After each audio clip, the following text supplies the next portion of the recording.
Hello. Thought I'd share a little bit more. What I just showed you is put the teeth in, helps. Is my journal. When I tell people I document, I mean I document. I put the hour, the time, the day.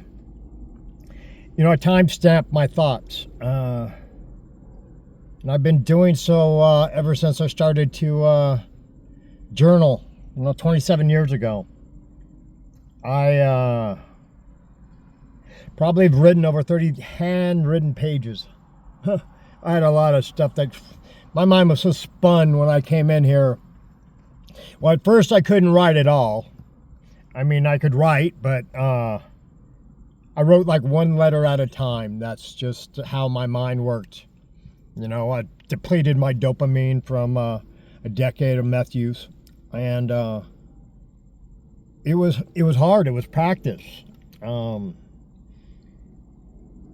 It's incredibly powerful putting, pen to paper, spilling ink. The greatest works, literary works, everything comes when somebody takes their time. The most precious thing you have in this life is time. I never valued it. Usually don't when you're young. I value it more today. I'm more present than I've ever been. But putting thoughts down on paper, it's really hard for me to bullshit myself. And it's how I download. Because I don't have the drink, I don't have the drink. I'm not spun out on meth. I'm not either. Both of them are ways of suppressing your thoughts. And the consequences of both I know so well. God, I do. Consequences. Healing from drinking is relatively quick. Your body will recover really quick. But long-term meth addiction, you destroy your dopamine levels. You destroy your neurotransmitters.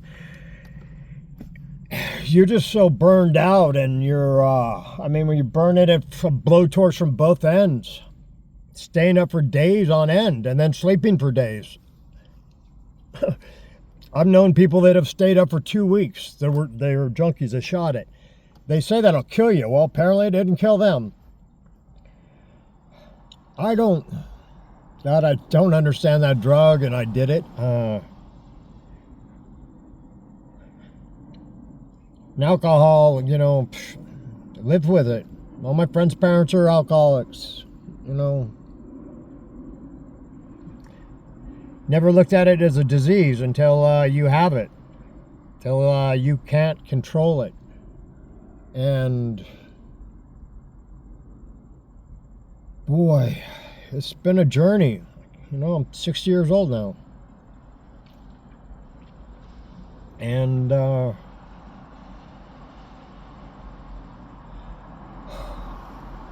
it's been a long frickin' road.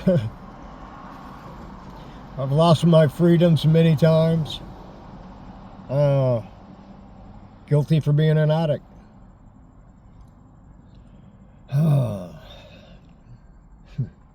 I don't know.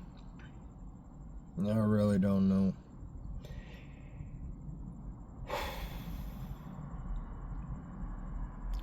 No matter where I go, I bring Spence with me. So, there's a great relief and freedom in realizing that a drink never made anything better. Thought it did, but it never did. And speed, that was just survival. If I could speed my thoughts up, I wouldn't. When my mom, when she collapsed in my arms, I just couldn't, I just played. I was just such a continuous day or night, sleep, awake. It would just play. It would replay. What could I do? Is there something I could have done different? No. she was going to have that heart attack, and she was going to have it in my arms, and there's no coincidences. And I miss her, and I miss all my family, I miss all my friends. They've all crossed, they've all gone. Some of them a long time ago. My best friend, I was 21. Life would have been a lot different if Scotty wouldn't fell asleep at the wheel. I sure wouldn't have been here. I've been in Sun Valley, Idaho. I was selling my house and moving my welding business up to Sun Valley, and gonna weld and ski all winter.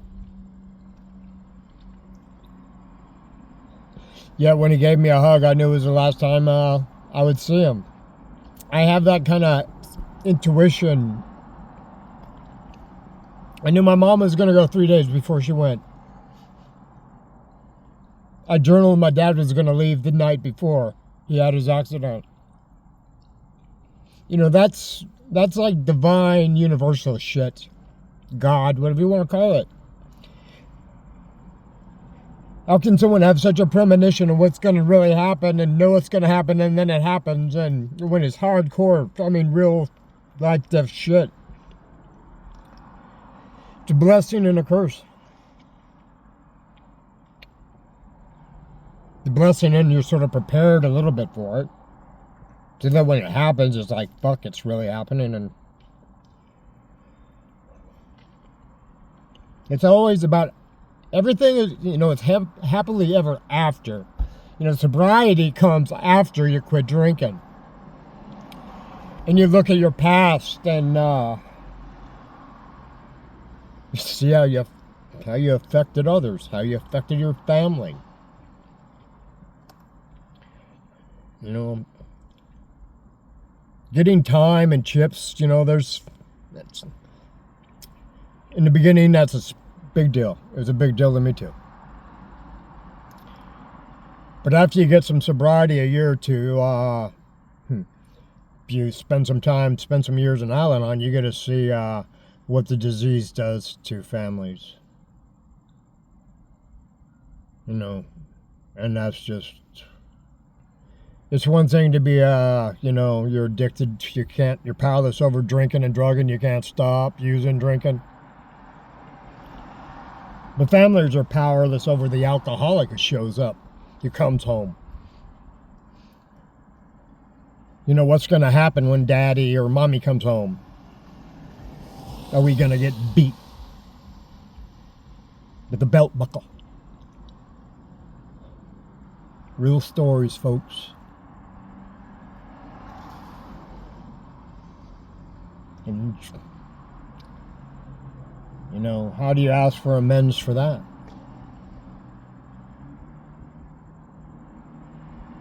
You don't. You own it. You gotta live with it. I've been to more funerals than I care to think about. I tell myself I'm not gonna go to another one. And then you suit up and you show up for others. And, you know, that's really what life's really all about. You quit thinking about yourself so damn much and start thinking about somebody else. When you see somebody else that's homeless and it's 115 out, you might want to give them a few bucks. Bottle of water. It'll make your day. And it'll help them. You know, the have and have nots of Scottsdale, it's just so incredibly extreme. From dirt roads and 4 gas stations at Scottsdale and Shea. The only thing out that carefree was Rawhide. A lot of desert. The water hole. I used to love riding my dirt bike out there. Thought that was fun. Keg parties out there. Back when you could do things like that. Today you'd have drones and helicopters and Scottsdale PD surrounding you.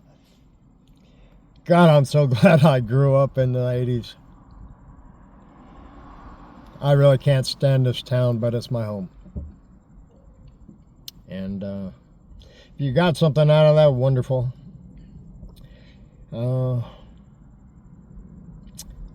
Just trying to, I'm grateful for another day. Sober.